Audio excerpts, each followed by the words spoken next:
Welcome to this session on a process scheduling. Till this point of a time, we have seen what a process is, and we have also seen that processes are in different state at a different point of a time while they are executing. So we've seen the process state models, where we've seen a 2-state process model, then we've seen 3, 5, 7 and 9-state process models, and we find that the states which are the processes can be in a state such as a new, ready, running, blocked, etc. What we are going to do is we are going to in this particular session we are going to mainly discuss a very important issue, that is what we call as a process scheduling. So let us try to understand that what is scheduling. So so we find that processes are in different state while they are in execution, and while they are in different state, they try to they maintain a various variety of queues. So the different queues which are maintained by the process in different states are like ready queue, where we have a process which is ready to be executed and it is waiting for its turn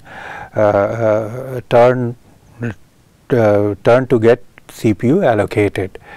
Then we also see that we have processes which are in a blocked state, and in the blocked state also some kind of a queue must be maintained, because while the process is executing, when it makes a IO request, it comes and gets blocked, and it is possible that when it comes it makes a IO request at that point of a time, that IO device may not be available. So consequently the process will get into a blocked state, and a queue is required to be maintained.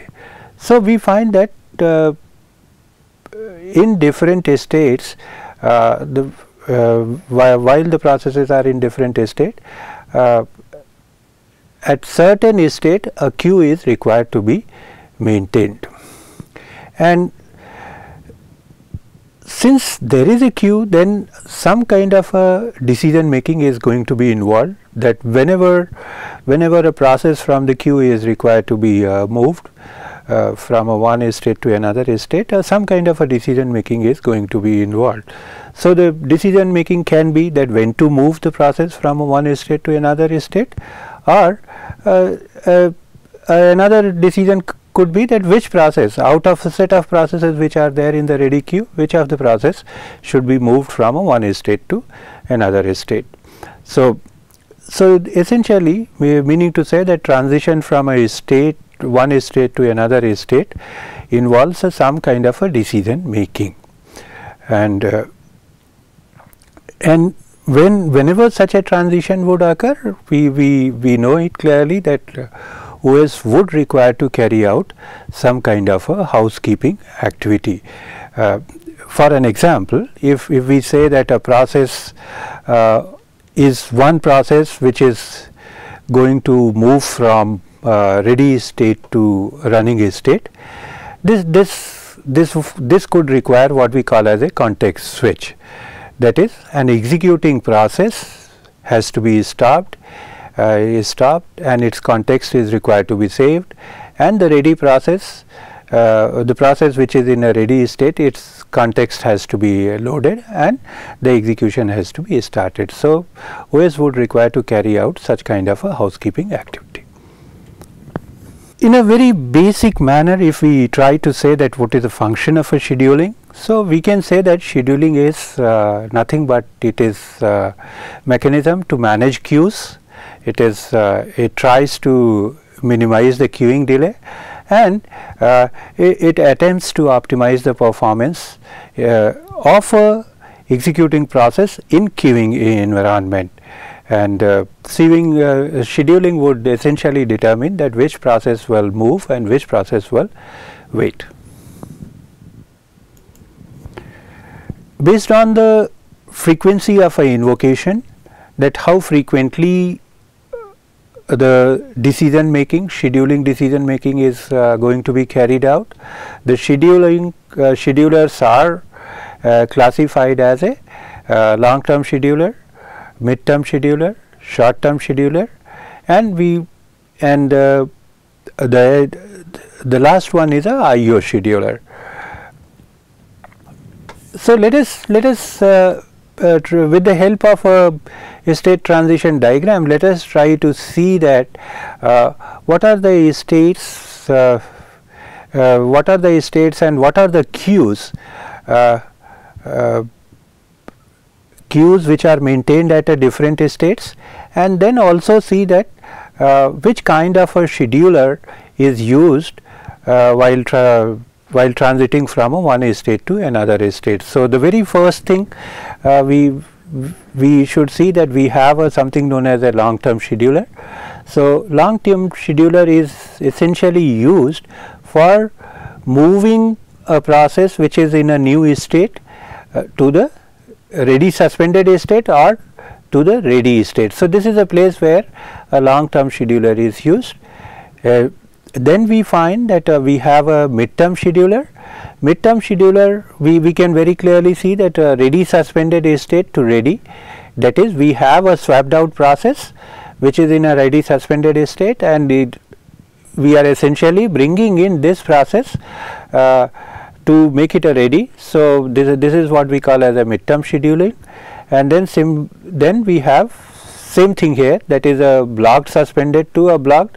So again we find that we have a process which is in a blocked state, meaning to say it is waiting for some services to be completed, and it is swapped out. So before the services are completed, it is possible that memory becomes available. So the blocked suspended process could be moved to the blocked state. So these two transitions, that is a ready suspend to ready and block suspend to blocked, these transitions are essentially trying to handle the swapping operation, and we say that swapping is handled by mid-term scheduling. And finally we have a ready state and ready to running, that is a short term scheduling. Here we use a short term scheduling. So in terms of a invocation frequency, we would find that short term scheduling is the one which is executed quite too often. Then mid-term scheduling is executed periodically, and long term scheduling, its frequency of execution is least as compared to a short term and mid-term scheduling. In terms of a queuing diagram, we can once again see that here we have a new state where newly admitted job is there in this particular queue, and from new state to a ready state, the job would transition would occur with the help of a long term scheduling. And similarly, from a ready queue to the processor, it will be handled by a short term, and then as we have discussed earlier, that swapping operations would be handled by a mid-term scheduling.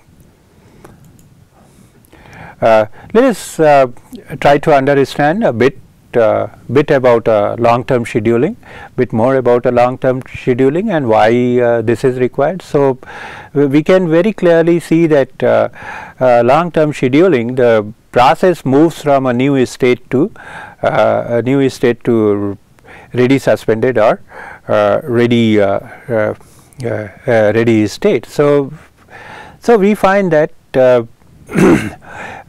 this scheduler determines which programs are to be admitted in the system at any given point of a time, and we can very clearly see that this scheduler would control the degree of a multi-programming. That is, what do we mean by a degree of multi-programming? We essentially mean that how many programs at any given point of a time are there in a memory and are ready to execute. So that is what is termed as a degree of multi-programming. So if we have a larger number of programs, a larger number of processes present in the memory at a given point of a time, we say degree of multi-programming is very high. Or if we have a very small limited number, then degree of multi-programming is limited. So so long-term scheduler essentially controls the degree. It controls the degree of multi-programming, and and we can very clearly see that if there are more number of processes which are there in a ready state, then we can see that there would be a smaller amount of time which is going to be made available to each process for its execution, because the time available is a fixed time, and during the same time, if large number of processes has to execute, then the share for each of the processes is going to be limited and going to reduce. There are essentially two kind of decisions which are involved here. The number one decision is that OS would need to take a decision that when to add one or more additional processes to the ready state for controlling the degree of multi-programming. And having taken this decision, the another important decision which it would need to make is that out of these n processes, which one to choose to move, bring it into a ready state. And we had seen that midterm scheduling is a part of swapping function, and this is again, we can say that this is again based on a need to manage the degree of multi-programming.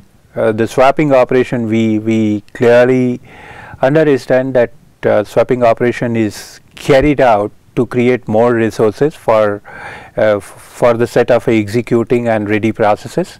So this is essentially in some way tries to control the degree of tries to manage the multi-programming degree of multi-programming in the system.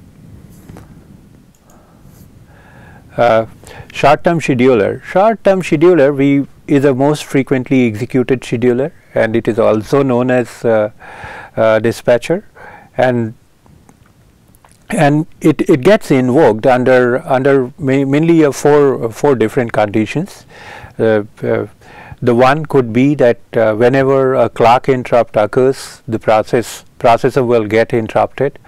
So the scheduler could get invoked.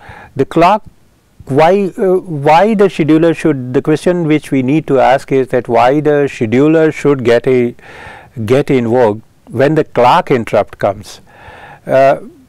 So let us understand that what actually many a times is done in a time shared system, that a unit time is divided into a n number of slices, and each process which is there in the system is allocated a one slice in a round robin manner. So to keep track of a slice time, what can be done, that a clock can be programmed. So for an example, let's say that we take a 1 second and we divide 1 second into a time slice of 10 milliseconds. So what we can do, we can say that each process is going to be given 10 milliseconds. So if the process starts executing, then after 10 milliseconds a clock interrupt occurs. If the process completes within the 10 millisecond, it exits. If the process doesn't complete within a 10 millisecond, then clock interrupt occurs and the process gets preempted and the context switch takes place. So that is a one condition when this scheduler will get invoked. The second condition is, that is, whenever an executing process whenever IO device which was trying to service generates an interrupt, meaning to say the service which it was trying to provide. Let's say that a hard disk which was supposed to read a block of data. After reading the block of data, what the hard disk does, hard disk generates an interrupt signal to indicate the CPU that it has completed its job. So once the interrupt occurs, the processor will get interrupted, and there would be a sort of a mode switching which could take place, and it will start executing. It will handle the interrupt handler will be handled to handle the services. And whenever the whenever the user uses a system call, that is system calls are used essentially for accessing the IO services. So any user program, whenever it uses the system call, it might go and get blocked, and as a consequence this dispatcher would be invoked to dispatch a new process. And in same way, whenever the signals are generated in the system, the scheduler could get invoked. The goal of CPU scheduling, or the objective of CPU scheduling, is essentially to maximize the CPU utilization with multiprogramming. So that is one of the first and foremost objective of CPU scheduling. Apart from that, we will see that there could be other objectives, or there could be other performance measuring metric which we will associate with the CPU scheduling algorithm. Before actually looking into the CPU scheduling algorithm, let us first try to understand how the CPU and IO operations, CPU execution and IO operations are carried out by the machine. So we find that we can very clearly see that any given program would have a certain set of instructions which will execute on a CPU, and then it might make a request for the executing program might make a request for a IO service, and whenever the process would make a request for a IO service, it would need to wait for a IO device. So we find that when a program is executing, there is going to be a CPU burst where the CPU is being used for executing the instruction, and then the process would go into the IO burst where the process is waiting for a IO to be completed. So any given program can have a CPU burst followed by IO burst followed by CPU burst and so on. Please note one thing, that the last burst is always going to be a CPU burst. It cannot be the last burst of a execution for a process cannot be a IO burst. So we have just seen that a given process would execute on a CPU, would carry out a IO. So it alternates between a CPU burst and IO burst. So based on this aspect, that what is the time of a quantum which a particular process is spent executing on a CPU, or time of quantum for which a process waits for a IO, based on that the processes can be also classified as a CPU bound process and IO bound process. So CPU bound processes are those processes where process spends bulk of its time executing on the processor, and it does a very little amount of IO, whereas in case of IO bound process, it is the other way. The process most of the time keeps executing, it does a IO, and it performs a very little execution on the processor. So we find that a process, since we categorizing them processes as a CPU bound and IO bound, let us understand one thing very clearly, that predicting the mix of a process in a system is going to be impossible in a general purpose system where the applications are not fixed, a general purpose system. So so this is a one. So one cannot make any assumptions in terms of process nature. That is, the next process which is going to execute on a CPU is going to be a CPU bound or a IO bound. That assumption cannot be made. So while talking about a scheduling algorithm, we will need to keep this fact in mind.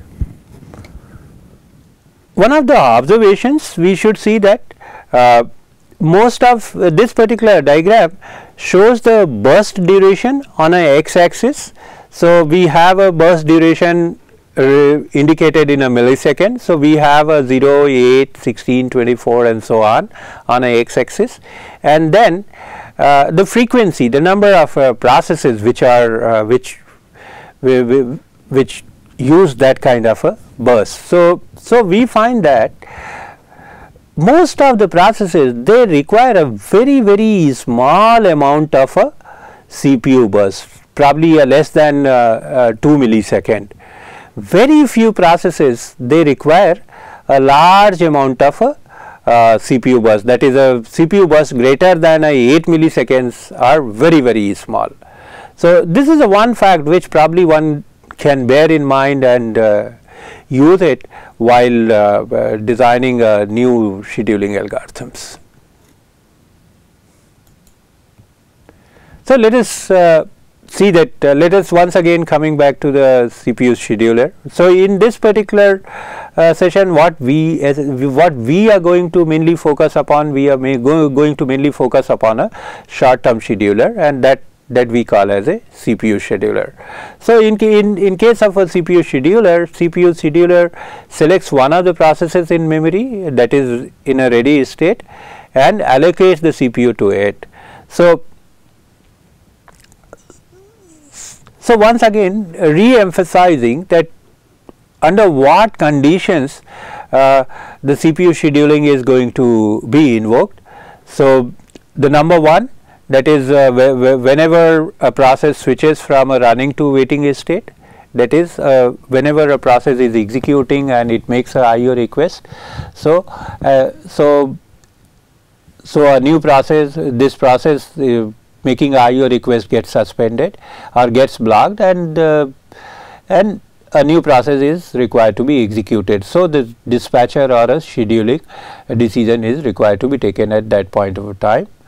Then another case, that whenever a process which is in a running state and it moves to a ready state because of a fact that its time slice gets expired.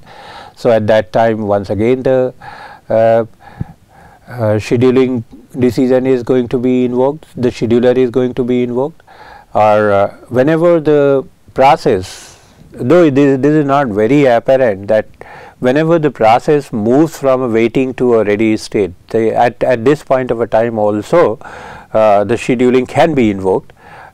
We can let us try to see that there is a possibility that the process which was in a waiting state or in a blocked state was a high priority process. So as soon as its services got over, it moved to the ready queue, and since it is the high priority process, it is immediately it needs to be immediately scheduled. So probably a scheduling decision is required to be taken there, or whenever any executing process terminates, we find that a scheduling decision is required to be carried out. So again, let us again here we are just trying to, we going to introduce a new term, we call something as a preemption. So what happens that if we take the example which we described at point number 3, that waiting process moving to the ready state, a higher priority waiting process when it moved from a blocked state to a ready. So the currently executing process, because the currently executing process had a lower priority, so it gets stopped. That means that it gets preempted. So a process, executing process, if it can be preempted, then we call that those algorithm as a preemptive algorithm. Whereas in another case where a process, once it starts executing, it either completes or it makes a IO request and it doesn't get doesn't get stopped in between. So we call such processes as a non-preemptive processes. So the four conditions which are listed here, out of those four conditions we can clearly see that the condition 2 and 3, they are mainly the preemptive, they lead to a preemption, whereas the condition 1 and 4 they do not lead to preemption.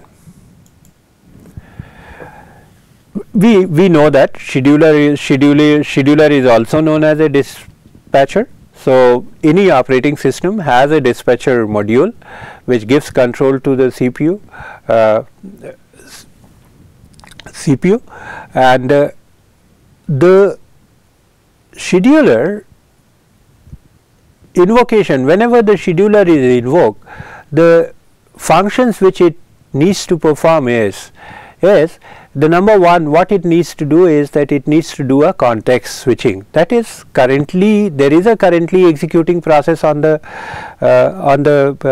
processor, and there is another process which is there in the ready queue. So when the currently executing process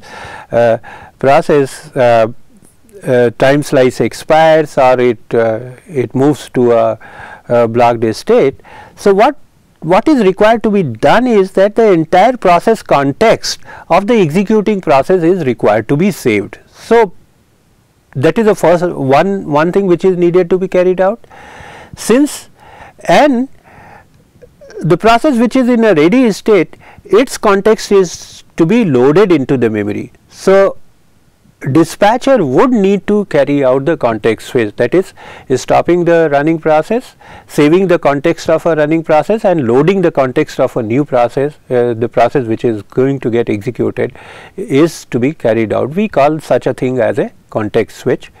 After having done the context switch, when the user process has been loaded into the memory, then there is going to be a mode switch which will take place, because the context switch is the operation which is going to be carried out in a kernel mode.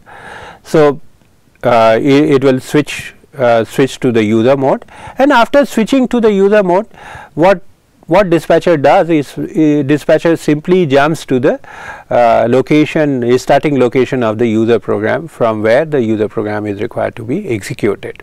So these are the basic operations which any dispatcher is required to perform, and the idea is, and the constraint there is, that the dispatch latency, that is the time taken to dispatch, time taken to stop one process and start a new process, is defined as a dispatch latency. And the goal for operating system designer is to design a dispatcher in a manner that it takes the least amount of a time, as the dispatch latency is considered as a overhead, pure overhead.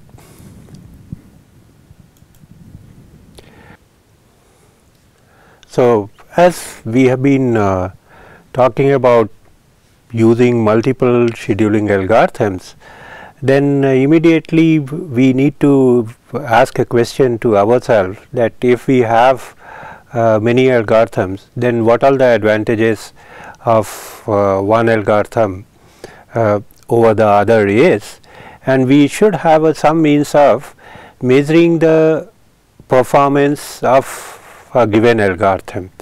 So in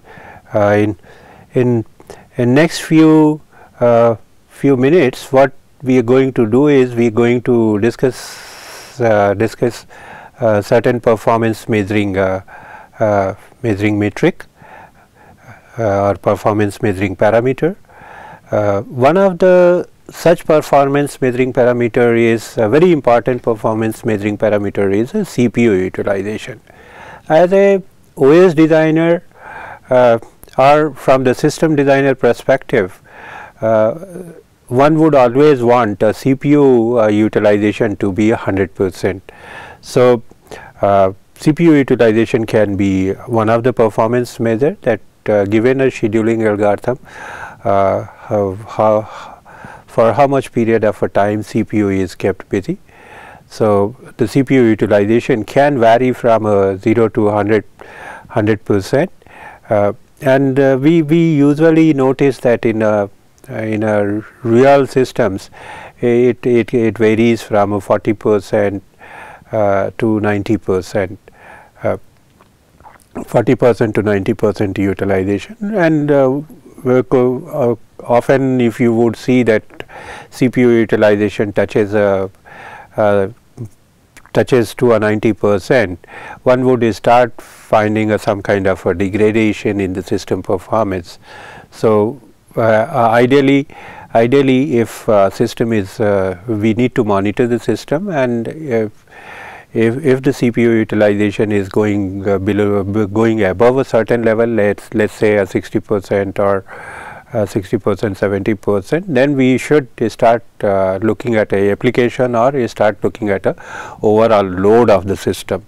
Probably it would be recommended that we change the system if it is because of a load, or if it is because of an application, then we need to modify the application so that the utilization does not shoot over more than 90%, more than 60-70%.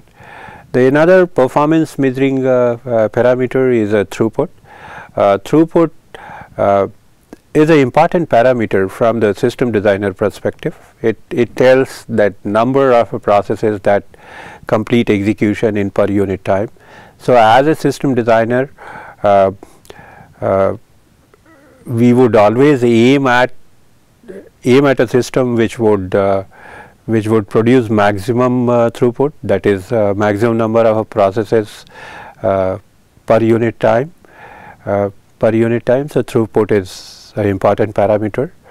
The third parameter, the other parameter which one can look at is a turnaround time, and this parameter is important for the user. User actually is worried about that the time when he submits a job and time when he starts getting he gets the job completed. So the turnaround time is defined as an amount of time process takes to complete from the time of a submission to completion of a execution. So user is more concerned about turnaround time. There are other parameters where the user would be more concerned. We will see them a little later. The wait time.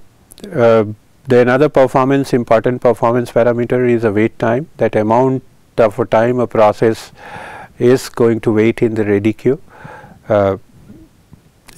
So the ideal in an ideal condition, a user would want that waiting time is as small as possible. And the other performance measuring parameter is a very important performance measuring parameter is a response time, which has become very important in our current day real time systems. This is response time is defined as the amount of time time taken from when a request is submitted and until the first response is produced. Please, you should understand the meaning of a response here. Meaning of a response is not output of a program. For an example, if I write a C code where I write A equals to B plus C, or if I use an assembly instruction which is a add A comma AX comma BX, then I follow it by, say, writing a printf statement. So when we say a response time is not the time when the output gets printed on the device. The response time is when the first instruction gets executed, and first instruction gets executed and results, it is assumed that results would start coming after the instructions start getting executed. So this is a very, very important parameter for the interactive systems, where the greater amount of interaction is desired.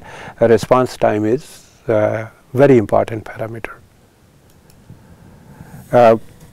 While designing the scheduling algorithms, the various optimization criteria in terms of various performance measuring parameter can be maximize CPU utilization, maximize throughput, minimize turnaround time, minimize waiting time, minimize response time, and one of the criteria for designing a scheduling is can be fairness. That is, any scheduling algorithm should be fair to all the processes. So fairness is a very important aspect. We will see that certain processes are when the processes are not fair, they start favoring certain category of processes. It leads to a certain kind of issues. Certain kind of issues are encountered, and we'll see that what those issues are. And in multi-processing systems or multi-processing system, many a times one would want to schedule things in a manner where the load balancing can be carried out. So load balancing is also an important aspect, and finally one of the criteria is criteria which will be applicable to any scheduling algorithm which is designed is the predictability. That is, the behavior of the scheduler should be predictable. That there should not be any kind of unpredictability. Let us start looking at some of the commonly used scheduling algorithm. One of the most commonly known, not used currently, we do not find that this particular algorithm gets used in many of the general purpose systems. This algorithm is known as a first come first serve scheduling. As the name itself suggests, first come first serve, meaning to say that processes are serviced in the order of their arrival. The process which reaches first would be serviced first, and the process which reaches last would be serviced later. So here we try to take an example and try to carry out some of the analysis in terms of a performance measuring parameter which we had listed earlier. So the example here we are taking is that we have three processes, namely P1, P2, P3. And P1 takes a 24 CPU burst, and P2 requires a 3 CPU burst, and P3 also requires a 3 CPU burst. In this particular example, we are assuming that all processes are purely CPU bound processes.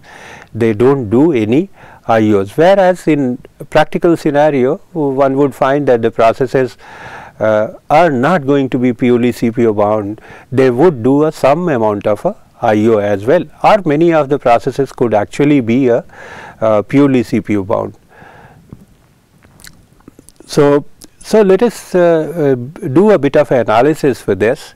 So since P1, P2, P3, these three processes are there, and we are assuming that they have almost arrived at the same instance of time in the order in which they are listed, that is P1 arrived first, P2 arrived later, and P3 arrived later. P3 arrived in the end. So this scheduling can be indicated with the help of making a chart which we call as a Gantt chart. So in Gantt chart, what we do, that we start the chart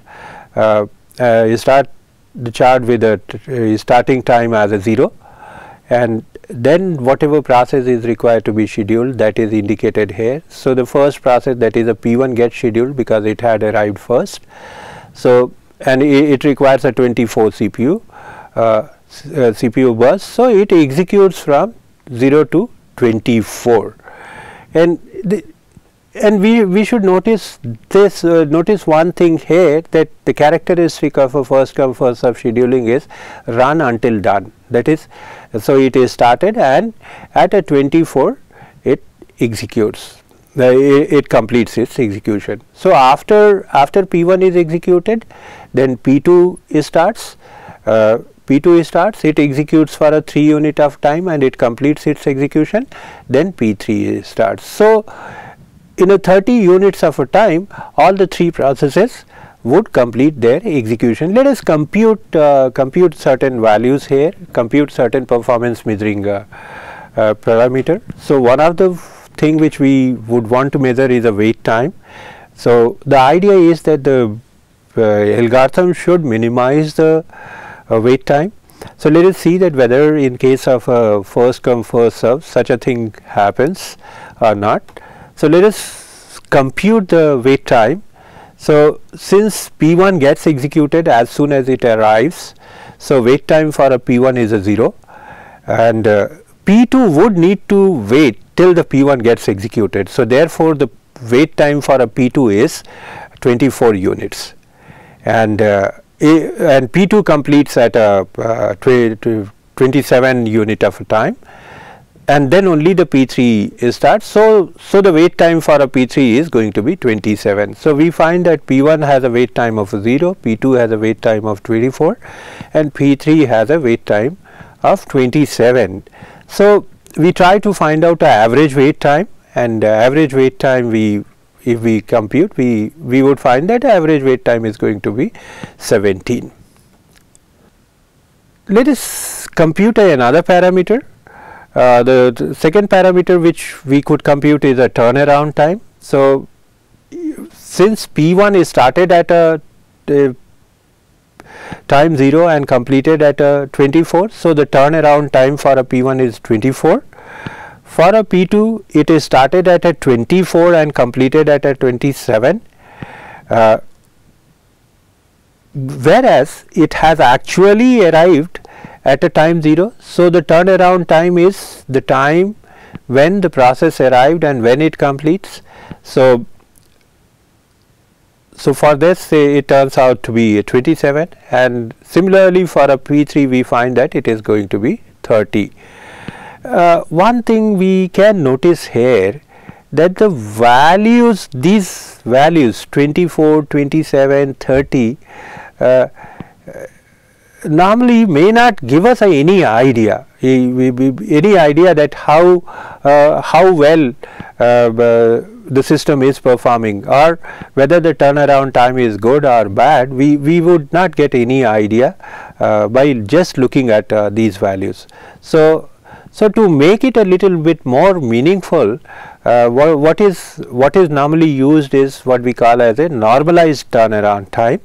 And in case of a normalized turnaround time, what we do is that we take the turnaround time and we divide it by the CPU bus. So, we normalize it against the CPU bus. So, if we see now that if suppose we do that, so we find that for a normalized turnaround time for a process P1 is going to be 24 divided by 24, it comes to be 1.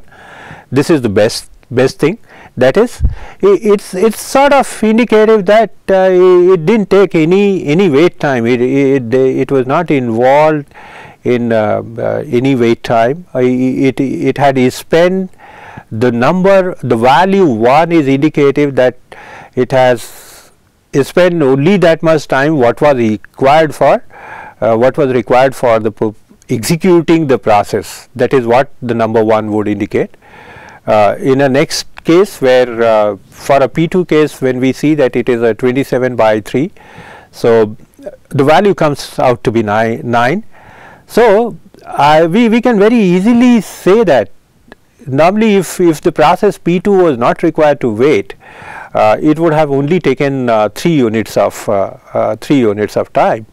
So, we can very clearly see that instead of taking a 3 units of time, it has taken 27 units of time, meaning to say it has taken 24 more units of time than what was actually required for its execution. So, from this value we can say that process P2 has taken 8 times more than its execution time. In same way, I can we can say that process P3 has taken 9 times more than its execution time. So these values now become more meaningful. The smaller the value of normalized turnaround time is going to be a better the performance. It is going to be indicative that better performance is better. Let us continue with the same example, that is first come first serve scheduling, but with a slightly changed thing. So instead of in a previous case we had said that a P1 arrived, then P2 arrived, then P3. Now we say that let us assume that P2 is the first one to arrive, then P3 arrived, and then P1 arrived. So we find that if P2 has arrived first, it will execute first, and it will get over at a time 3, and then P3 will execute, it will get over at a time 6, and then P1 will get executed, and P1 will take 24 units, so it will get completed at a time 30. So if now we try to compute the wait time, so we find that for a P2 the wait time is going to be 0, and for a P3 the wait time is going to be 3, and for a P1, since it will execute at starting from a time 6, time unit 6, so for a P1 the wait time is going to be 6. So average wait time is going to be a waiting time for a P1 plus waiting time for a P2 plus waiting time for P3. So we find 6 plus 0 plus 3 divided by 3, that is 3. So we can very clearly see that in this case, in this example, when the order of arrival has changed, the average wait time changes drastically. In our first case, when P1, P2, P3 was the order, we found that the average wait time was 17, and now when the order is P2, P3, P1, we find that the average wait time is 3. So one can very easily conclude from this this particular example that in case of a FCFS, wait time is not going to be a minimal. It is as it is dependent on the order in which the processes are arriving, and and one of the problem the FCFS also causes one of the problem. This problem is listed in the literature as a convoy effect. So in this case, actually what happens is that if we find that we have a very large CPU bound process, and followed by, let us assume that we have a ready queue where the first process is a very large CPU bound process, and then rest of the processes, following processes are small CPU bound, like they are mostly IO bound processes. So what happens that the large CPU bound process executes on the processor, and all IO bound processes, they wait till the CPU bound process completes.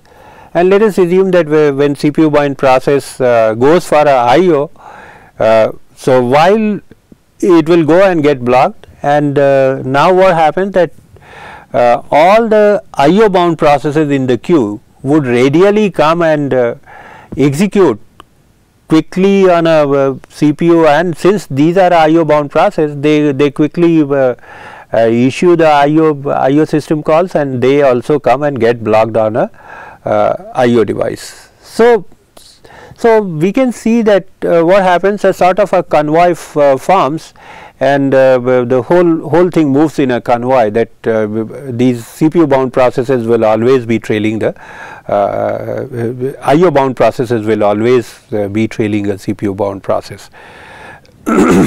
So it leads to some kind of a very inefficient utilization of IO devices. So let us see the little bit of a genesis, that how the FCFS how the FCFS had evolved, and what it meant in early days system and what it currently it indicates. So, in our early system we FCFS meant that one program is scheduled until done including IO, that because we had if you recollect that we had said that we had a batch processing system where a job would get scheduled and at a given point of time, even in batch processing system we knew that CPU and IOs, they were not done concurrently. So, in our early systems FCFS meant that one program will get scheduled until it is done, that is including its IO as well. So, it was not that when a process will go for an IO, then another process will get scheduled. But in current day system the FCFS would mean that keep CPU until it blocks, that is either the execution gets over or the process makes a request for some kind of a service. And we clearly it can be seen from the way algorithm executes that FCFS is a non-preemptive. It doesn't get preempted until it completes or it makes a IO request. And we can very easily see that it is not going to be very well suited for a kind of a interactive system where a lot of interactions are required, and it is not going to be suited for a time sharing system. And as we had also seen that average wait time is not going to be minimal, it is going to be dependent on arrival of processes, order in which the processes arrive. So, since we found that average wait time for a FCFS is not minimal. So, to overcome such a problem, we saw that if in a previous case in a FCFS algorithm, we saw that if the shorter processes, the processes requiring a shorter CPU burst, if they arrive first, and the longer processes which are requiring a larger CPU burst, they arrive later. So, we found that the average wait time is going to be small. The average wait time is going to drastically change and it will become very small. So, to exploit such a situation, an algorithm was proposed, and this algorithm was given a name, shortest job first scheduling algorithm. So, in this case what happened that we assume that each CPU is going to take some finite amount of time to execute, and at a given point of a time there is going to be a set of processes in the ready queue, and each process would be associated with the CPU burst. So, the algorithm chooses the process with the smallest CPU burst and schedules it. So, this is how the shortage of first algorithm functions, and there can be two variants of a shortage of first. One is a non-preemptive variant, where what happens that once process is chosen and it is scheduled on the CPU, then it is allowed to complete its execution until it completes or it gets blocked on a IO. So, that is what we call as a non-preemptive version of shortest job first, and then we have another version which we call as a preemptive version. And in case of a preemptive version, what happens that if on a CPU currently the process which would be executing would be the process which was chosen because it had a shortest CPU burst at the time when the scheduling decision was made. And now let us assume that while it was executing, another process comes and joins the ready queue. So in such a scenario, what happens that in case of a preemptive algorithm, when this new process joins a ready queue, now immediately the CPU burst required for a new process is compared with the remaining CPU burst required for the executing process. If the CPU burst for the new process is required CPU burst for the new process is less than the remaining CPU burst for the executing process, then executing process is preempted. So this is what the preemptive version of a shortest job first would be, and it is given a new name. It is given a name where we call it as a shortest remaining time first. So the comparison between a executing process and a new process is carried out. The new process which is arrived is carried out, and the process with the shortest remaining time is chosen and is executed. We can see that HJF is optimal. It gives the minimum average waiting time for a given set of processes.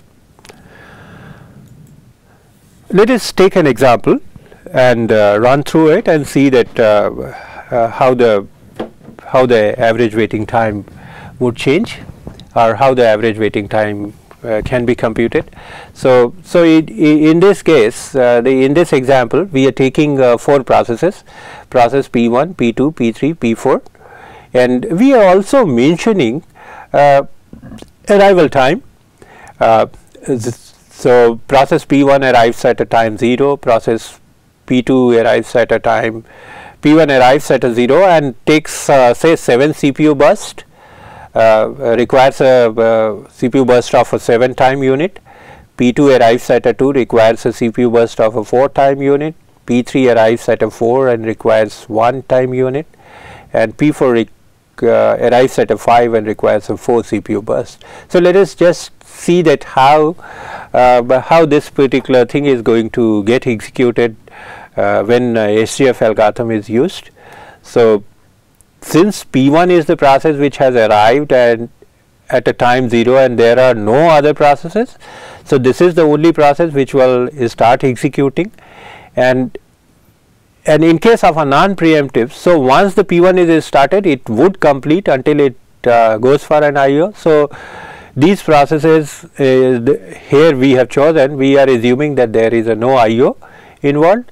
So consequently, the P1 would execute, start executing at a 0 and complete at a 7. At 7, now let us see that which are the processes which are available there, which are the processes which are there in the queue. So we find that P2 had arrived at time 2, P3 had arrived at time 4, and P5 has arrived at time 5. So it means that all these processes P2, P3, P4, they are there in the ready queue. So out of this, now we try to find out the process which would take the least amount of execution time.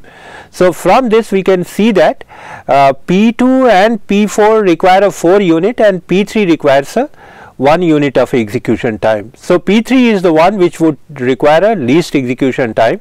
So now P3 gets scheduled and executes, and after P3 gets executed, now we have a P2 and P4.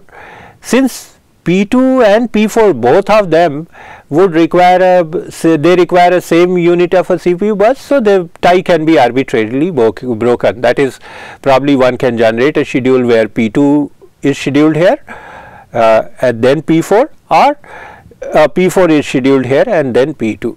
So this is the way the shortest job first algorithm can work, and in this case if we try to see that average wait time is going to be can be computed easily, that for a process P1 the average wait time is going to be 0.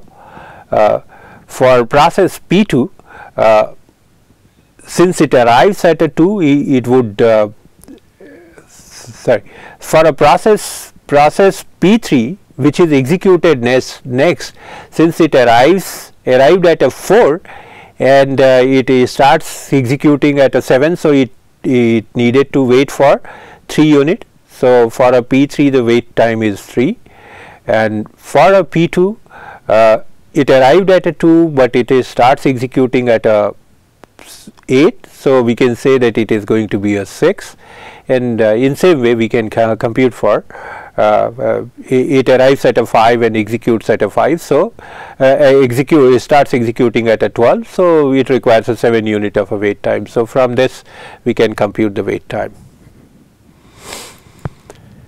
Let us look at a preemptive version of a same algorithm, say same example for a preemptive. So, the only change now what happens that the P1 would begin, and as explained earlier in case of a preemptive, that whenever the new process arrives, the scheduling decision is once again made. So at time interval 2, when the new process P2 arrives, so at this point of a time, now the scheduling decision is required to be made. So it is compared now that the CPU burst required from a process P2 is a 4, and P1 has executed for a 2 unit. So remaining CPU burst for a P1 is 5.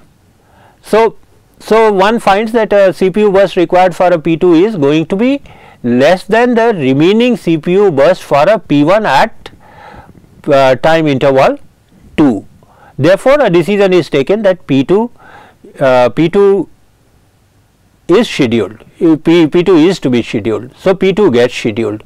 Now, at 4 we find that P3 arrives. So, once again whenever a new process arrives in the system, a scheduling decision has to be done. So, in this case we can see that at 2 P1 was preempted. Now, P2 has executed for a 2 unit of a time, and at this point once again we take a decision that what is the remaining time. So, we find that for a P2 the remaining time is 2, remaining CPU burst is a 2, and for a P3 the CPU burst, required CPU burst is 1. So, 1 is less than 2. So, P3 will get scheduled, and so it will execute for a 1 unit 4 to 5. After that we find that in the ready queue we would have a P1 with a 5 CPU burst, P2 with a 2 CPU burst, and at a P5 at a 5 even P4 would have arrived, which requires a 4 units of execution time. So we find that a P1 requires a 5 units of execution, P4 requires 4 units of execution, and P2 requires a 2 units of execution time. So, P2 gets scheduled next, and then P4 gets scheduled, and then P1 gets scheduled. So, this is a case when we are going to use a shortest job first preemptive version of algorithm, or in other words we can say that this is the way SRTF would look like. When SRTF algorithm is used, this is how it would look like.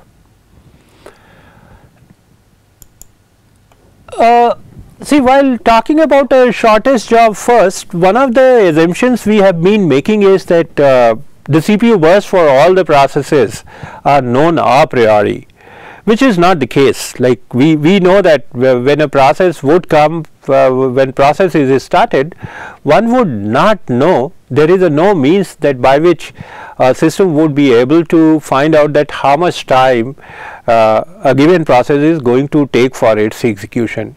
The time taken for executing a process is going to be a variable. It is not known a priori. So that renders this particular algorithm to be merely a kind of a theoretical interest. But then then the researchers they tried finding out that can we predict, if suppose it is not exactly known, can we predict the CPU burst for given processes by observing the processes in the system, how they are executing. So the answer naturally is yes, and here what we are going to see is a scheme where we would attempt to predict the CPU burst, and using that CPU burst then probably one can use the SGF SGF algorithm in the system. So let us first look at that how the prediction is carried out. So there are few terms which we are going to define. We define say Tn, Tn which is a time taken taken for executing the nth CPU burst on the processor, the actual time, and tau, we have another thing that is another parameter, that is a tau n plus 1. This is a predicted value of the next CPU burst, that is what is going to be the next CPU burst. We are at a nth CPU burst has been executed, and we are trying to predict that what is going to be the next CPU burst. So this is a predicted value, and we define a parameter which is alpha, and alpha is varied between 0 to 1. So we will see that alpha is actually utilized cleverly to manipulate the history, because we find that we have a predicted values tau n plus 1. It means that we have a n predicted values beforehand. So we will try to see that how the alpha, how much history, how much past history is important, that can be manipulated with the help of alpha. So we define a very simple expression. We define tau n plus 1 equals to alpha Tn plus 1 minus alpha tau n. So the expression one should see very clearly what we have. We have a alpha into a Tn. So by multiplying alpha with Tn, we are controlling, we are trying to give a importance to the actual measurement. Tn is the value which is the actual measurement, nth CPU burst, the time taken for executing the nth CPU burst, it is the actual time. So by controlling alpha, one can say that one is controlling the importance to the actual measurement. So let us analyze the two extremes of alpha. So we take if we take say alpha equals to 0. Alpha equals to 0 essentially means that we do not value actual measurement. The actual measurement is not important. What is important is the predicted value, the previous predicted value. So this is what this expression will reduce to, and if we keep alpha equals to 1, then we can see that our expression reduces to the predicted value is equal to tau n, that is the history is not important, but the measurement value is important. So the value of alpha can be cleverly set to make a balance between history as well as the actual measurement. And if we just try to expand this particular expression, so we find that we would get a expression of this kind, that we will get a tau n plus 1 which will be equal to alpha Tn plus 1 minus, this is a expanded form. So you would see that this particular thing has a n plus 1 terms, and the last term here, that is a 1 minus alpha to the power n plus 1. The previous term to this is going to be a 1 minus alpha to the power n. That is how the whole thing is going to be changing. So one can see that the value of a 1 minus alpha is lying between a 0 and 1. So the value of alpha is less than 1, is going to be less than 1. So 1 minus alpha is going to be, the overall value inside the bracket is going to be a small value, and a small value we are raising a power of n for a very small value. So if larger the n, this value, the overall value would reduce.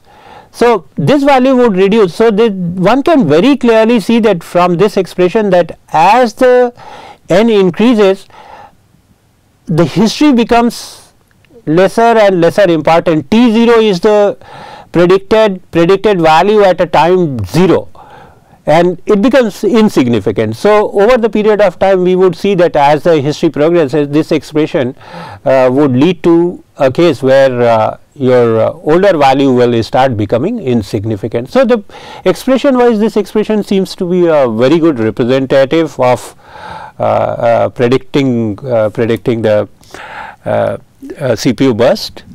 But one of the issue here is that the expression is required to be computed, and the computation is going to be a time intensive, and we said that this dispatcher would need to consume the minimal amount of a time. That is the reason that we find that even though predicted value can be very close to the actual CPU burst required, such an algorithm is still not utilized in any of the existing system. Another scheduling algorithm is a priority scheduling algorithm. This is one of the very commonly found scheduling algorithm, and let us see that how this algorithm works. So, it is assumed that somehow the processes would get assigned some kind of a priority, and the dispatcher would look at a priority assigned to the processes, and based on the priority it will dispatch the process. So, out of a set of processes it will choose the process with the highest priority. And as far as the implementation is concerned, usually processes are assigned an integer value with the priority number. Priority is assigned in terms of a small integer values, and the process having a smallest integer value would have a highest priority. And as was the case of a shortest job first algorithm, priority scheduling algorithm is again, it can be it can have a two variants: preemptive priority scheduling algorithm and non-preemptive scheduling algorithm. And we can very clearly see that in case of a priority scheduling, what is going to happen, that process with highest priority is going to get executed. So it may happen that at any given point of a time there are set of processes in the queue. There is a process, there is a one process with a low priority, and there are processes with a higher priority, and it may happen that continuously the higher priority processes, they keep coming into the system, and as a consequence the lower priority process would never get a chance to execute, because every time when the scheduling decision is made, there is always a process which has a higher priority than the lower priority process. So it may happen. So if you recollect, a little while ago we had made a mention that if the process fairness is a very important thing, and if fairness is not there, then it can lead to a problem. So we can see very clearly that in this case a process with a lower priority will not be able to execute at all, and whenever such a scenario occurs where some process would not get the required resources, then we call that the process is starving. So the priority scheduling, any kind of a priority scheduling, is going to lead to what we call as a problem of a starvation. And so again one would want to find out that, okay, there is a problem of a starvation, so can we do something about it? So one of the solution is that a solution which was proposed is the process, meaning to say that a process with a lower priority, as it spends more and more time in the queue, we age it. Age it means that we try to improve the we try to increase the priority of the process. So with time the priority of the existing process, if it can be increased, priority of a process which was initially having a lower priority, if over the period of time it can be increased, then there is a possibility that at some point of a time it will have a priority high enough that it will get a chance to get executed.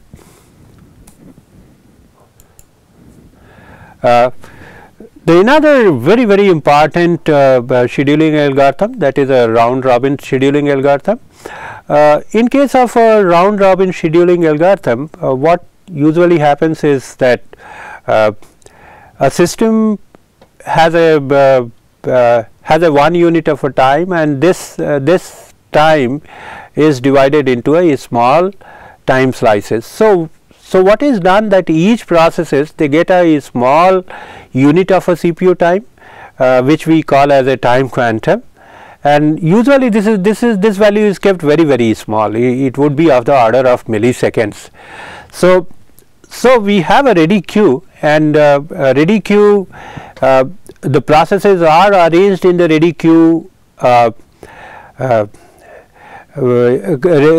by keeping them in order in which they arrive, and the scheduler picks up one of the process, gives it a required time quantum, and either the process completes within that particular time quantum, or it goes for an IO, and or its time slice expires. So if its time slice expires, it goes back and it joins the queue. So process would go back and join the queue. So in a round robin manner, each processes are assigned some amount of a time. So we should see very clearly that why the round robin scheduling was proposed.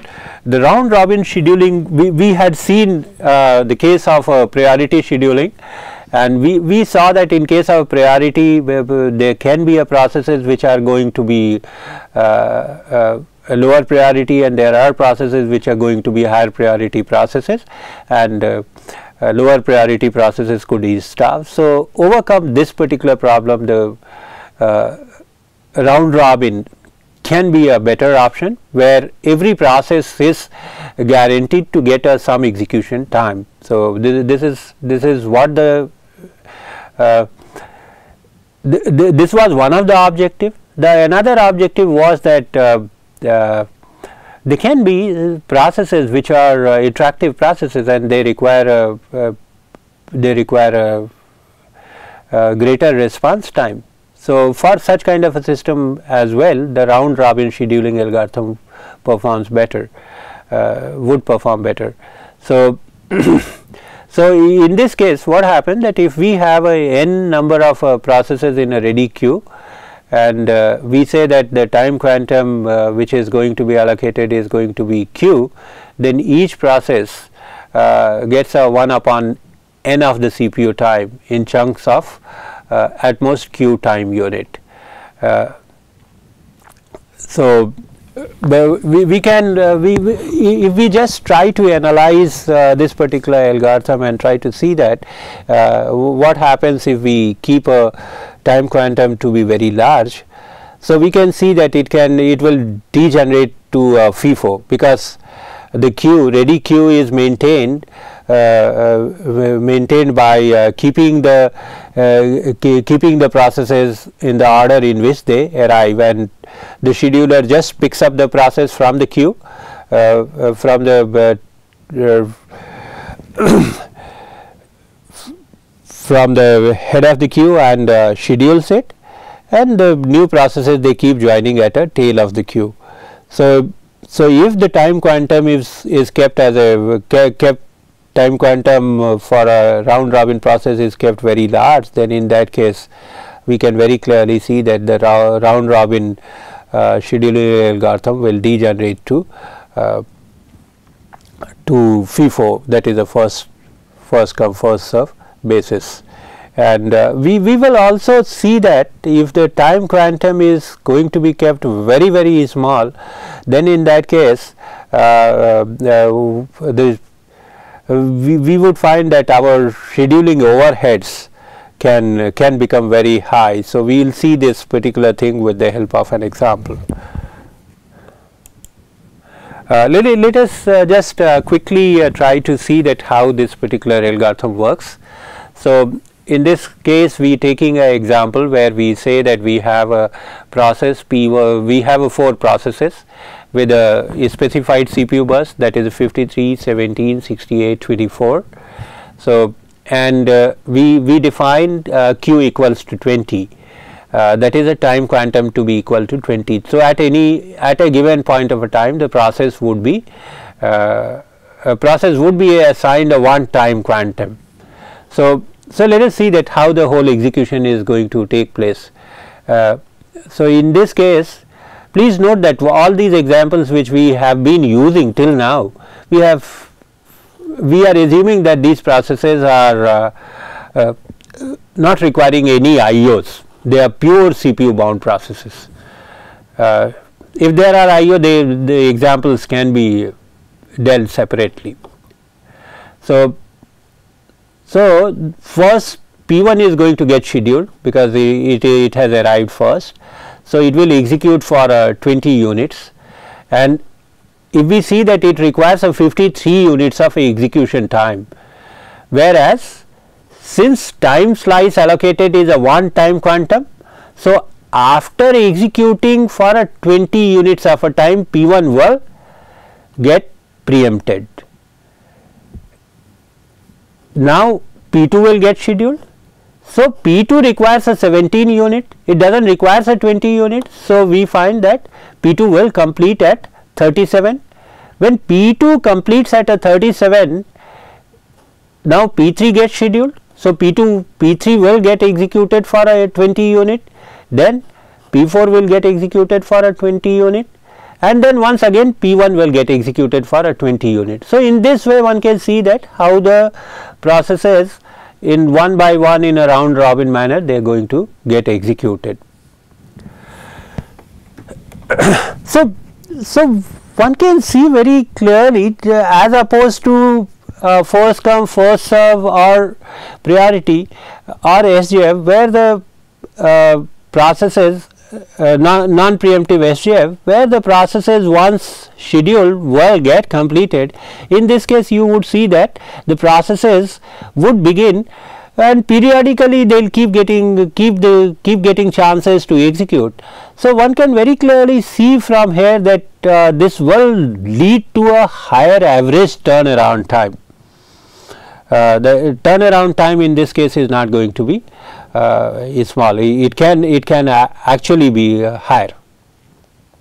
But this one, as opposed to any of those SJF or priority algorithm, this one would give a better response time, because it is always guaranteeing that after certain if there are n processes, then after execution of an n process, the process will get at least chance once.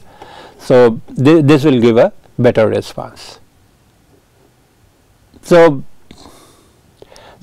if we compute the waiting time, we can here we have tried to indicate we have computed certain performance measuring parameter, and we have shown them here. So we find that waiting time for each of the processes are computed separately, and finally we find out the average wait time, which turns out to be 66.25, and average completion time, which turns out to be that is a average turnaround time.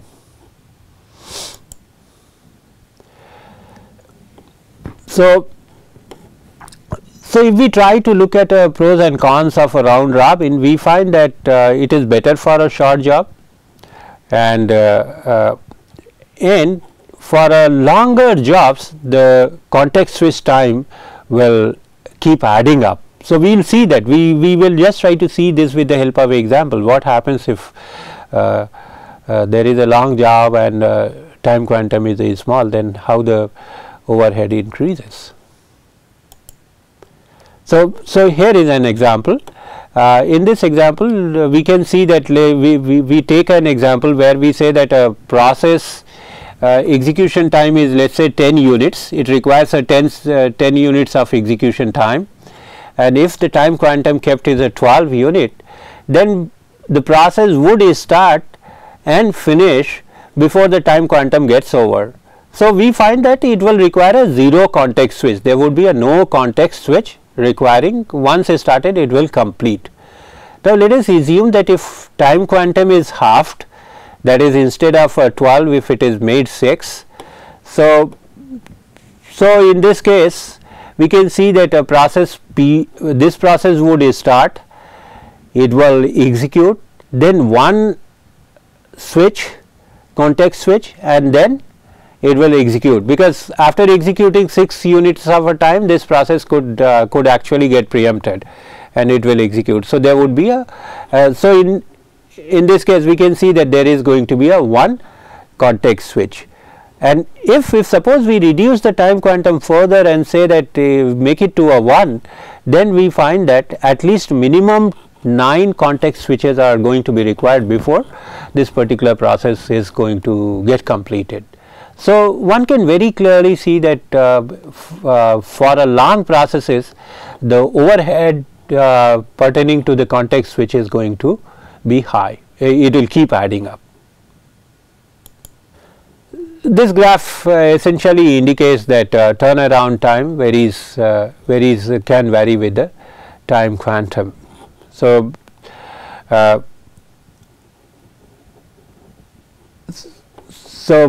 one can also notice one small thing here, that it is not necessary that if the time quantum is large, if time quantum is as the time quantum increases, your average turnaround time is going to decrease. There is no guarantee. One can very clearly see that we have a time quantum of a 5, but average turnaround time here is a high, whereas time quantum with a 4 average turnaround time is lower. So, so in practice what is needed to be done is we need to balance out the short job and long job throughput, and typically time slice is between 10 milliseconds to 100 milliseconds in the systems, in a current day systems, and typical context switch overhead is of the order of 1 millisecond to 0.1 millisecond to 1 millisecond, and roughly we say that roughly if the overhead is somewhere in the vicinity of 1%, then context switch overhead is in vicinity of less than 1%, it is considered to be okay. There is a very important point we need to notice about the round robin scheduling algorithm. We make a statement here that round robin scheduling algorithm favors the CPU bound process. So, we would need to understand that how it favors. So, let us assume that there is a process which is executing and the time quantum is 10. So, let us say this process begins execution, and let us say after executing a 1 unit of a time, this particular process executes an IO. So, after 1 unit of execution the process will go and get blocked onto the blocked queue, and from a blocked once again it will go and join at the back of the ready queue. Whereas another process which is in the front of a queue and it does not request for IO services, it will get a full time quantum of 10 units. Or let me just try to make it a little clear by giving you an example. Let us assume that you go to a doctor and you are standing in the queue, and let us say that there are 10 more people behind you. So, you enter inside, and then when you go and meet the doctor speaks to you for a second, and he says that why don't you go and get your blood report from the laboratory. So, you go out and you go take the blood report and return back, and you join at the back of a queue, because all other people is standing there would not allow you to go inside a doctor, even though you had been once. So you can see that for you needed to, you had just got a 1 second time with the doctor, whereas another person who just went and described his problems, and doctor heard him and gave him a full time of 5 minutes. So one can very clearly see that round robin process would favor a CPU bound processes. It disfavors IO bound process. IO bound processes, they pay penalty for carrying out the IO, because they cannot utilize the time quantum which is allocated to them. So then the question, this was noticed. So it was thought that what is it one can do about it. So another solution, another proposal, another solution was proposed, and there it was proposed that instead of having a ready queue, what one can do is one can keep an auxiliary queue. So when the process moves from a blocked state to the usually what happens, that the process would move from a blocked state to the ready queue, and that is the problem, that though the process which did it only executed for a 1 unit of a time and then did IO, and after that it comes and joins the ready queue. So that is a problem. It had a remaining 9 units of a time quantum which it did not use. So in case of a virtual round robin, what is suggested is that in addition to the ready queue, if we introduce another queue and we call it as a auxiliary queue. So the processes which do IO, they come and join the auxiliary queue, and auxiliary queue is given priority over the ready queue. So what does it mean? It means that if there is a process existing in the auxiliary queue, then the processes from a ready queue are not going to be taken. So the scheduler will first pick up the processes which are there in the auxiliary queue, and then only it will pick up the processes from the ready queue. So now what happened, that we introduce an auxiliary queue, and from the auxiliary queue what we do, that the processes which are coming into the auxiliary queue, whenever they are scheduled on the processor, they are allowed to execute only for the remaining time quantum, meaning to say that if when first time process was scheduled on the CPU, and let us say that it had executed 1 unit of time and its remaining time quantum was 9, because Q is 10. So when it returns from a IO and joins the auxiliary queue, from the auxiliary queue it will be only given 9 time quantum unit of its time quantum will be 9 units rather than 10 unit. So that is that is a kind of a solution which is proposed, and we can see that this is going to be helpful, and it sorts of solves the problem of issue where we say that a round robin process, round robin scheduling algorithm favors the IO bound process, so favors the CPU bound process. We find that if the implementation virtual round robin scheduling algorithm tries to handle this particular problem.